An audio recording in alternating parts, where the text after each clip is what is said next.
Hi there, Skeleton Key here. Welcome back to my channel, and welcome to week 2 review of week 2 of my reading for 2024. And yeah, so I've got several different things to go through. I finished reading 4 books last week, and some of them were for Winterween. And I'm doing Camp Weekend Ween merch today. So let's just kind of hop into it. Let's see. First, let's see. I do have that up on a screen.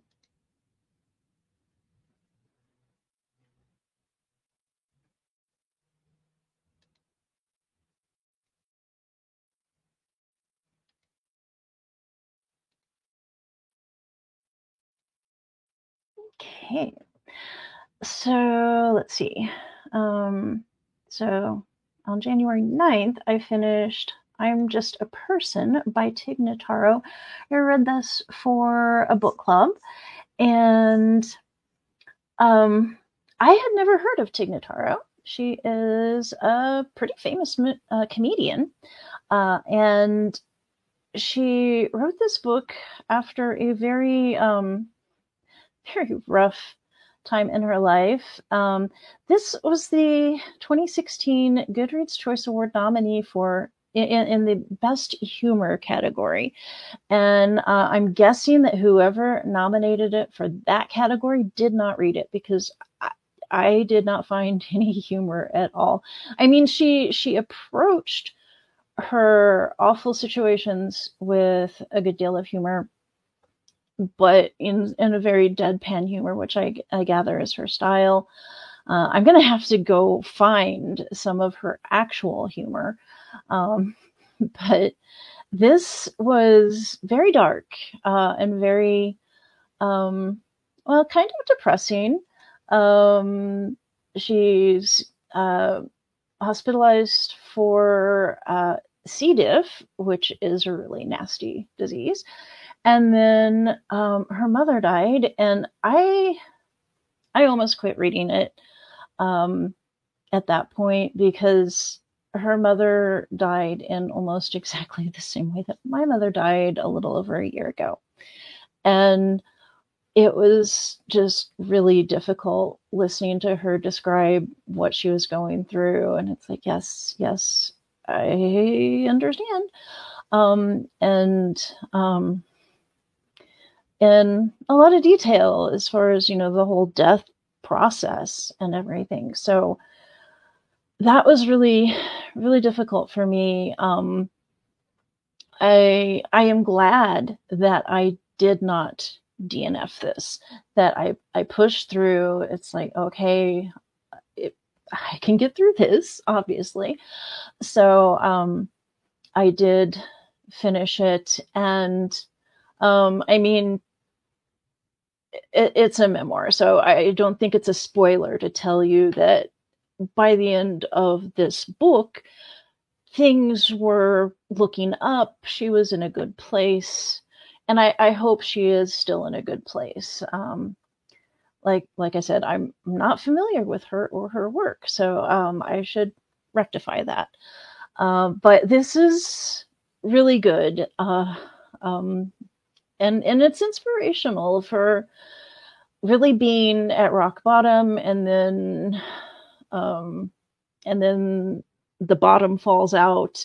And it was just really bad. There was a bad breakup in there, and then she was diagnosed with breast cancer, and it's a lot. So I would recommend maybe not listening to it all at once. Kind of take it in small doses. It's a lot. But I do recommend it. I feel like she did a good job of explaining how, it was very moving how she went through what she was feeling and how it affected her life and her family and everything. So yeah, I would recommend that one. And let's see. So these two here, I'm going to come back to, and I'm going to talk a little bit about Argylle. I did a little short as I was starting in on it, and it's okay. Yeah, so I saw it on Libra FM's site, and it said something about a movie coming out this year, and a lot of reading challenges have a prompt for read a book that's becoming a movie this year. I'm like, oh, well, that's easy. Oh, it looks like a fun spy thriller. Cool. So I pre-ordered it, and just a few days before it came out, and then it dropped, and I started in on it, and it was fine. It's John le Carré, the Saint, but it's fine for what it is. It's a very straightforward spy thriller, very standard stuff. An interesting premise and everything. Argylle, by the way, this character Argylle, who becomes this kind of super spy, sort of by accident. He is 24 in the book. And now I'm blanking on his name, Witcher dude. But anyway, he's not 24. So I was like, well, it'll be interesting. And then I'm like, where's the cat? I was like, I see a cat in the movie poster. Where's the cat? There's no cat in the book. But then once all the algorithms got wind of the fact that I had started reading this book, they all started lobbying me ads for the movie, as well as all of the Taylor Swift stuff. And apparently there's a rumor going around that Ellie Conway is a pseudonym for Taylor Swift. I promise you, there is nothing about this book that would make anyone think that Taylor Swift wrote it. I'm sure she could write a book. I'm sure she could write a spy thriller. I'm not saying that she couldn't do that, but there's nothing in here that's like, oh yeah, I could totally see Taylor Swift writing this. It's just a standard spy thriller.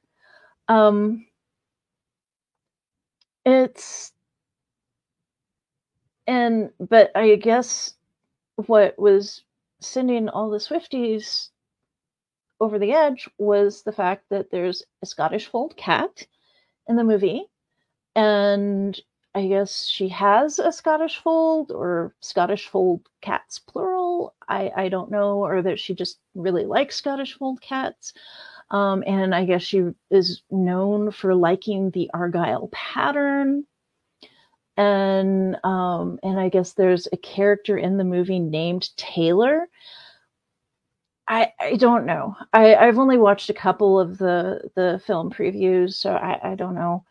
But the big difference is that the movie has this meta gimmick in that, and I think, and maybe it's this actress here, I don't know. But Ellie Conway, the writer, is a character in the movie, and she's writing this book, and then it starts coming true. And the spy organization starts doing the things that she's writing about. So, none of that is in the book. None of it. So in that respect, it's very, very different from the book. And another thing I notice is, and I don't know if this means anything or not. I mean, just going down the wild theory rabbit hole here, but Ellie is the beginning of Argylle backwards, because you notice it's spelled with two L's, and normally, at least, when you're talking about fashion, Argyle socks, it's one L. But here it's two L's and Ely and GRA. So I don't know what GRA, her last name is Conway here. Gra is not really a good last name for an author. And now there's further controversy, I guess, in the fact that Ellie Conway does not seem to be an actual person. And that's fairly common. This is a pseudonym. I don't know if it's a pseudonym for one person. They're referring to this as a debut novel. So that suggests that it really is one person who's never published a novel before. But I kind of think it's more likely that this is art by committee, and because it took years to get this. This came out just a few days ago, just last week, and the movie is coming out in February. Theaters February 2nd. And, so it's like, and, but it's the director, Matthew Vaughn, has talked about how he was inspired by the novel. He read the novel. So I don't know if the timing of releasing the novel is just for, to get the buzz going right before the movie comes out, which makes me kind of wonder about the quality of the movie. I mean, they've got a really impressive cast, but sometimes that can, if you don't have the rest of the, if the story doesn't work, or that can, an all-star cast is not a guarantee of a good product. But I rather think that they decided that this movie production company decided they wanted the next big mystery franchise, like 007 meets Knives Out kind of thing. And I think with this meta gimmick that they're doing, how there are actual mystery novels that are written by Jessica Fletcher. Well, I think they're trying to do that sort of marketing gimmick, where the author is a character in the story. So they're trying to, I guess it's 007 meets Knives Out meets Jessica Fletcher. I don't know. Well, maybe we'll find out what the heck is going on with this, and maybe it's just one of those things that we'll just kind of pass over, and at a certain point nobody will care anymore, or maybe this will become the next big mystery franchise. Who knows? Okay, so let's see. So now let's go back to these, and we'll do my Winterween 2024 wrap up. And all right, so I talked a little bit last week about I'd started on Winterween, and I'd read Patience and Not Forsaken for the read at night or in the dark prompt, and then I read Notes on an Execution for purple on the cover, because that was a mostly purple cover, and so then that left 3 more prompts, and I finished off those 3 prompts with 2 books. So first was The Weirdies, and this is one of those Audible freebie things. I chose it because I saw Kate Winslet was the narrator. I was like, oh, I really enjoy Kate Winslet. I don't think she narrates nearly enough things. She is amazing as an audiobook narrator. she does all these voices, and it really sounds like a full cast recording in some cases. But this is okay. So this is a very, very sad story. People die, and nevertheless, it is kind of funny. But anyway, yeah, it's a series of unfortunate events, the Lemony Snicket books.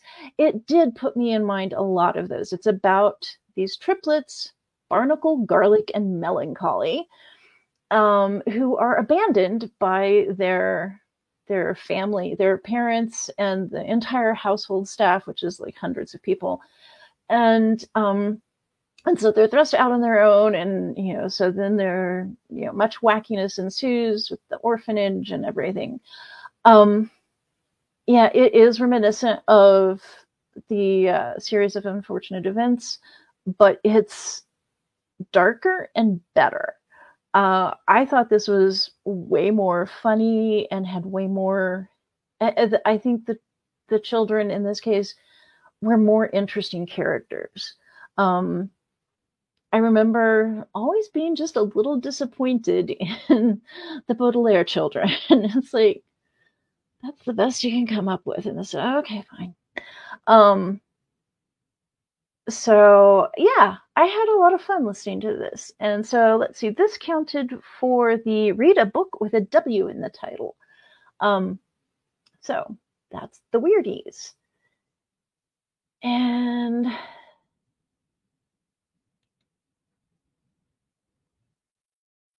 Snow, Glass, and Apples. That finished off the other two prompts, which were read a book with a witch on the cover or in the title, or a book about witches. And oh my goodness, all right.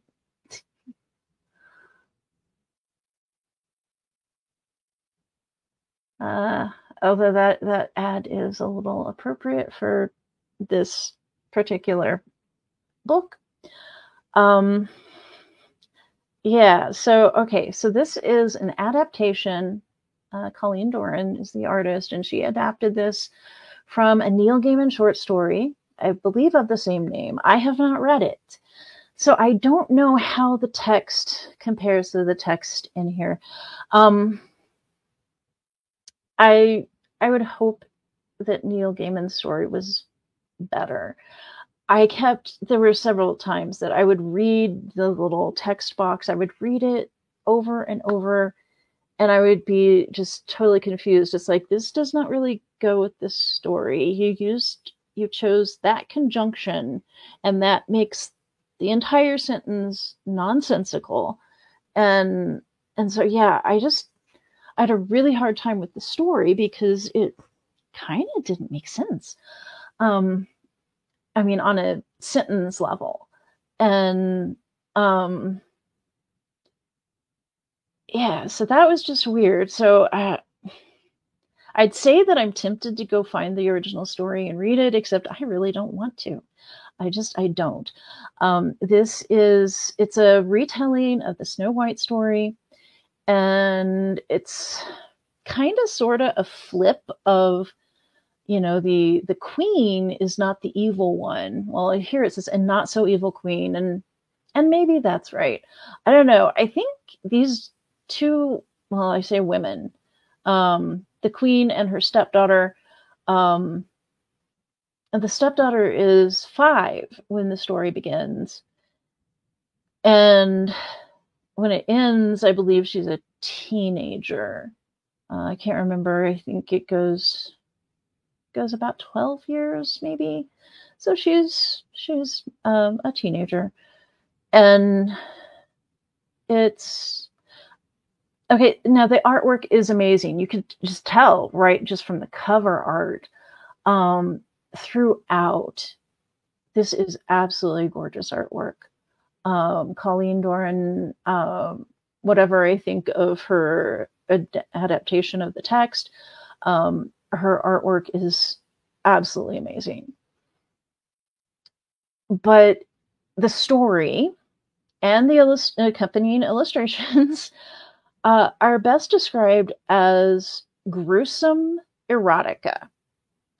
And It's, so, and some of this involves the 6-year-old stepdaughter, who is painted as the monster.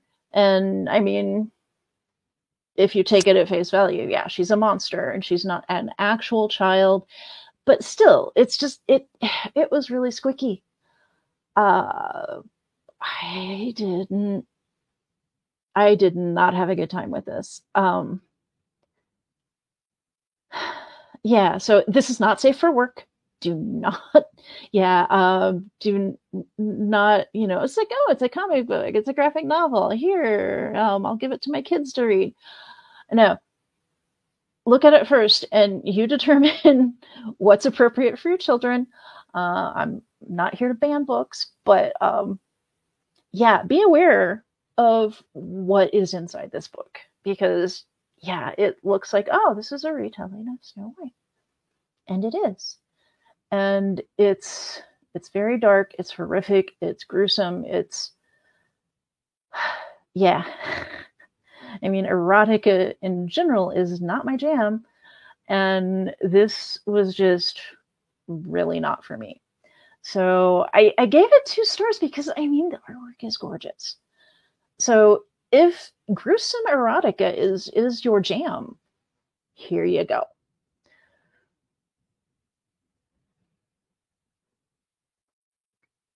But let's see. Oh, the other prompt that one fit was read a book with a snowy winter setting, snowy or winter setting. And yeah, of course, you see the snowflakes there, and the snow is a recurring theme, the cold, snow. So yeah, and so that's how I finished off my Winterween with horrific. Yeah. All right. And all right. So those are the 4 books that I finished last week, and so that ended on the 11th. I finished Argyle on the 12th, so it didn't slot into anything because the Mardi Gras readathon did not start until the 13th. And I have yet to actually finish anything I've started for the Mardi Gras readathon. But I have started New Orleans Morning. Let's see. And this is by Julie Smith. This is the first in the Skip Langdon series. I'm just a little ways into it. Yeah, I need to check out. This is the group read, and it ticks off several prompts. And then let's see, a few other things that I have already decided. I don't really have a full TBR completely nailed down, but I do have several things picked out. First is Leap of Faith by Queen Noor.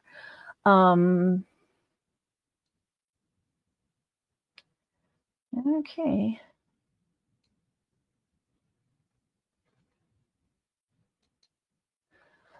And this is Memoirs of an Unexpected Life. And I have just started listening to this. This was actually recommended to me by my friend Jules. And she recommended it to me as part of the 12 and 24 reading challenge. It's to get, I got 12 reading recommendations from 12 different friends. And so this was one that was recommended to me by Jules.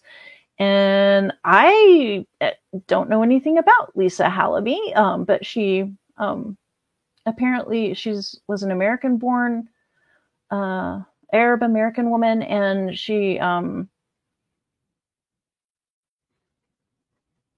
married a prince, or king. Was he king? Oh yeah, he was king already. King Hussein, and I don't really know a lot about this particular history, so that will be very interesting.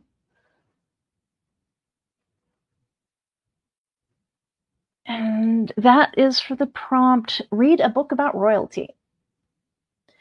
And so now we've got,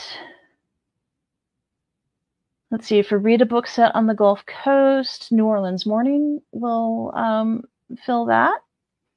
Then read a book about cake or with cake in the title. So I'm going to go with, and I have this on audiobook, Black Cake by Charmaine Wilkerson. Okay. And I started listening to this for a book club, the Folger Shakespeare Theaters library, Folger Shakespeare Libraries. They have the theater. I've actually been to that theater and seen a production of the Scottish play, and that was really well done. But yeah, so it's the Folger Shakespeare Library. They have a virtual book club. And one time, so they read Shakespeare adjacent books. And so yeah, this is one that I started, but I only got into the very beginning of it and I had to put it down. So yeah, I'm looking forward to getting back to that. And it will be about cake made from a family recipe with a long history. All right. And then read a book set in France. And I have a whole bunch of these.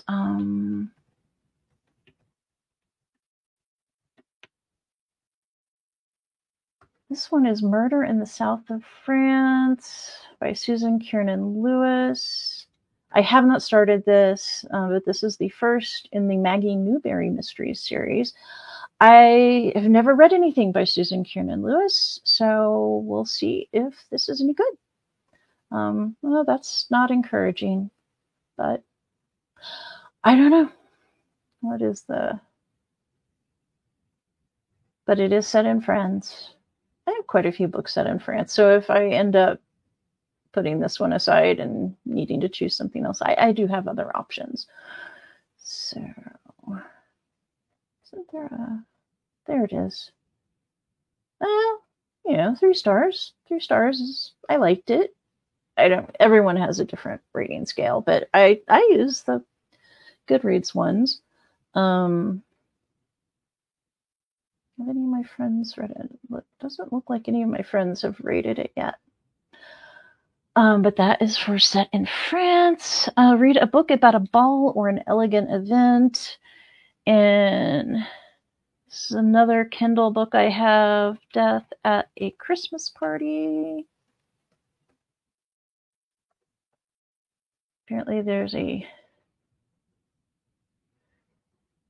1920s cozy mystery.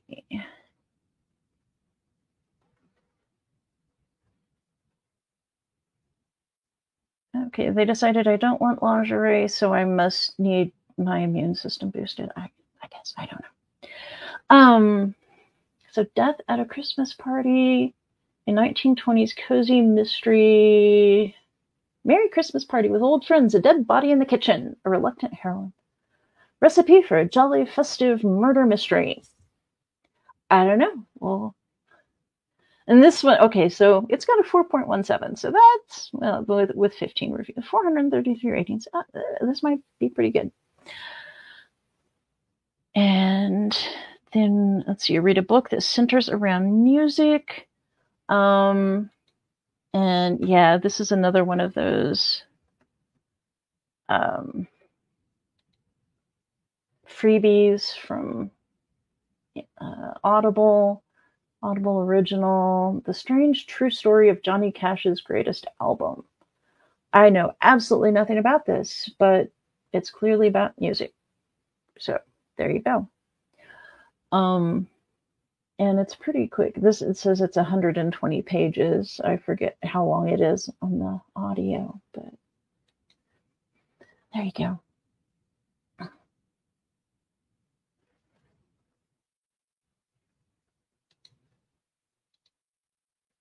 And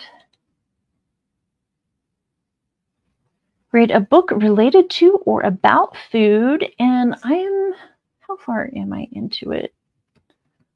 About a quarter of the way is Miss Eliza's English Kitchen by Annabelle Abbs. No, I'm not quite that far into it. She's just now okay. So Miss Eliza, and this is a true story. Well, it's a fictionalization because I guess they don't have a whole lot of actual detail. So a lot of this is just speculation about what really, what was really said and what actually happened in certain situations. But Miss Eliza wanted to be Eliza Acton.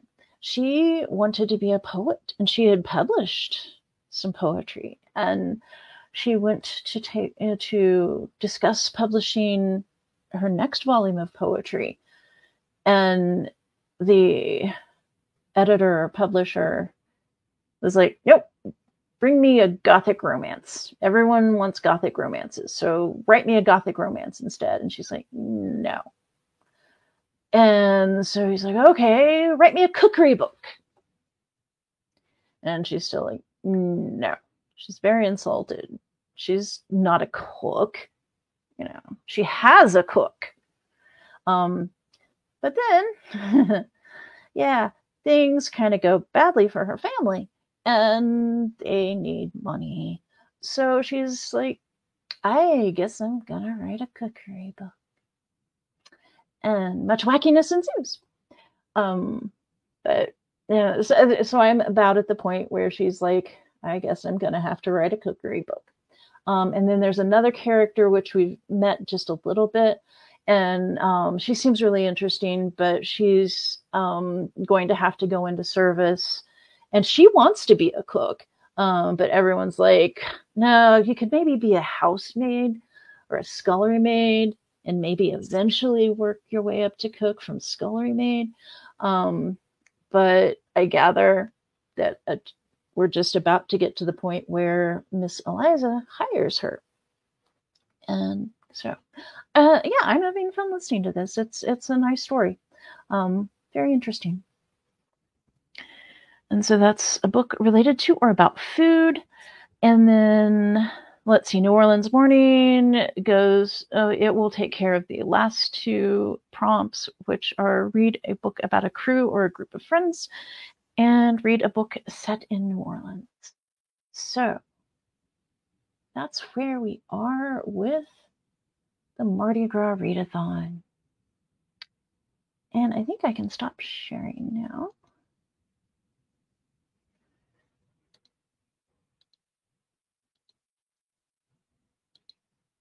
And we can go on to the Nevermore Readathon. I'm not sure. I think this might be the very first, the inaugural Nevermore Readathon. Kat and Lori are doing the Mardi Gras Readathon. And I do have all of the information for these readathons down below in the description. So yeah, go check those out. And but the Nevermore Readathon, Kat is just doing this on her own, and it's a pretty straightforward one. It's to celebrate the works of Edgar Allan Poe, or the man himself. And so the goal is to read a short story, read something, anything by Edgar Allan Poe, or read something about Poe, or read an adaptation of one of his works, or watch an adaptation of one of his works. Or read like a pastiche or something like that. And there is a group read. The group read is going to be two short stories, The Black Cat and The Telltale Heart. And it just happens to turn out that my library has available via Hoopla an audiobook, and I forget, it's not in Goodreads yet. I'm going to have to put it in Goodreads. I forget the name of the narrator, but it is an audiobook of both of those short stories. So that's easy. I have read both of those in the past, but it'll be nice to revisit them. It's been a while since I've reread either of those. And but I do have some other plans, and also some recommendations. In her, she talks about the fall of the House of Usher, and of course they've got, I guess Netflix has an adaptation of that show, and I'm not sure if the show is just an adaptation of the fall of the House of Usher, or if it's a series of various stories adapted. I don't know. I haven't watched it, but yeah, I think I'll try to watch that and see what I think of that. But a very popular recent novella adaptation, or retelling, I suppose, of The Fall of the House of Usher is What Makes the Dead Move by T. Kingfisher. It really kind of freaked me out. I think the horror authors of the 21st century are doing their level best to put me off mushrooms forever. There is a lot of fungal horror in that book. Yeah. But it is good. It's very good. I couldn't give it 5 stars because I was just a little too freaked out, but which speaks to how good it is, because yeah. But it's a really neat retelling of The Fall of the House of Usher. Another one that I would recommend for a retelling of The Mask of the Red Death is, and I think it's just Mask of the Red Death, and I think he even spells it the same way, but that's by Cory Doctorow. And yeah, it's a nice indictment of the survivalist ethos. Yeah. But that's a good one. Yeah, I don't want to go into detail. And then there's one it's a pretty subtle retelling, and I didn't even know that until I found this on some list of books. But Jack London, Call of the Wild and all that, To Build a Fire, he wrote science fiction, and he wrote this book set in like 2073 in the ruins of San Francisco. And this elderly professor is he's reflecting upon the Red Death of 2013. And so London wrote this in the early 20th century, like 1905, 1908, something like that. But he actually got a lot of stuff right about mid 21st century America. So yeah, that was an interesting read, and it's very short. So if you can get a hold of that, that's a really nice one. And Kat showed, she had a copy of this. This is His Hideous Heart, and it's edited by Dahlia Adler, and it has 13, and it does have the original tales in here, but then it's got 13 retellings of those 13 tales, and or poems. 2 of them are poems, Annabel Lee and The Raven. But Mask of the Red Death is in here. And let's see, who did so Red is by Hilary Monahan. Not familiar with Hilary Monahan. And let's see. But the The Cask of Amontillado, that is probably my favorite Poe short story. But there's also The Telltale Heart is in here. So looks like Happy Days Sweetheart is the retelling by Stephanie Kuehn. Kuehn. Another one I'm not familiar with. But I do see Kendare Blake and Tiffany D. Jackson. So and Lamar Giles. I do recognize some of these names. So I will be reading at least some of these. Not sure if I'll, yeah, because the readathon is only 1 week long, so I probably will not read all of them and their adaptations. I probably won't read this entire book. I also have my big tome Opo that I might be dipping into. This is the Complete Tales and Poems. It is, in fact, incomplete. I had to print out a copy of Alone, and I put it in here, stuck it in here so that I'd know where it was. Alone is my favorite poem by Poe. I guess for a very long time, they did not have confirmation that it was actually a Poe poem. And that's why it doesn't appear in a lot of collections, even though they say they're complete collections, because they weren't sure if it was his, but they have since confirmed, yes, he did write that.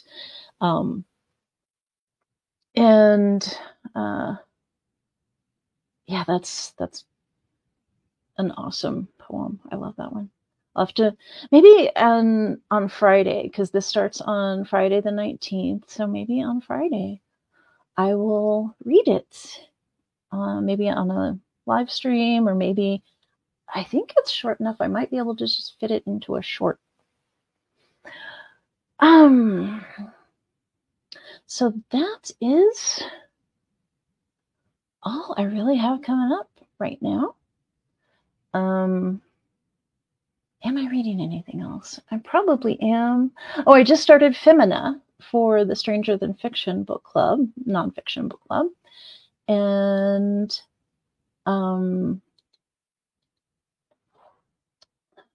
it's, let me see. No, I'm not sharing anymore, but let me just look up the subtitle on that.